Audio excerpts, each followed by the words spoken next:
झोपला वाटतं तुम्ही. सापाला पण म्हाताऱ्याला नातू बघायची इच्छा झाली. कौलातनं तुळवीवून खाली आलं, कासऱ्यावनं पाळण्याकडे आलं. पाळण्याच्या जवळ आल्यावर नातू इतका गोंडस होता त्याला राहुलच नाही.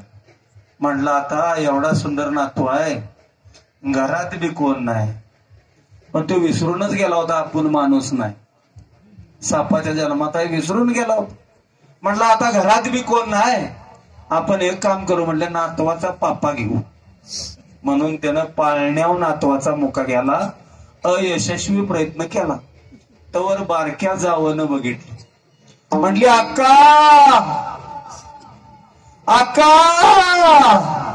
आता जशी अक्का असेल तशीच मला घ्यावी लागेल ना. म्हटली अक्का साप. अहो पोराची आई पळतच